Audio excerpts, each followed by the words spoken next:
imbabazi z'Imana zirusha uburemere n'imbaraga ibibi ibyo ari byo byose cyangwa ibyaha waba warakoze.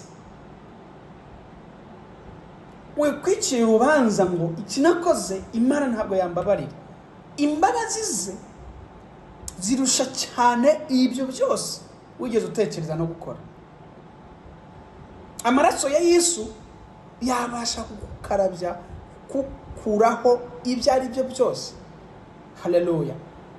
We kwicira urubanza, ahubwo fata umwanzuro uvuga ngo nanjye iki ngiki Mana ndakiretse, reka ngukurikire. Vuga ngo nanjye iki ngiki Mana ndakiretse kubera imbabazi zawe.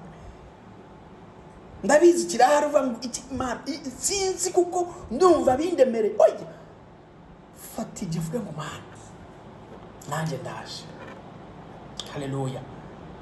Ibasha gukora cyane ibirusha ibyo byose rutekereza ndetse n'ibyo twibwira. Niko birivuga.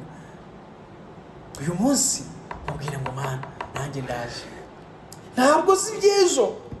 Bibiliya iravuga ngo ahari twamenye iminsi tumaze, ariko ntabwo tuzi iminsi isigaye. Ushobora kuba uhari uyu munsi ariko ntabwo uzi aho uzabura ejo. So biba byiza ugafata umwanzuro hakiri ukavuga ngo Mana nanjye nkeneye imbabazi zawe, nanjye nkeneye kugirirwa neza nawe. Mana kugirire neza, warihebye, warababaye,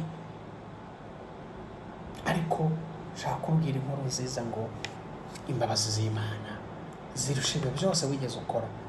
Imbabazi z'Imana zirusha ibyo byose wigeze utekereza. Uyu munsi mubwire akubabarire, wongera ugaruka ku murongo. Imana iguhe umugisha.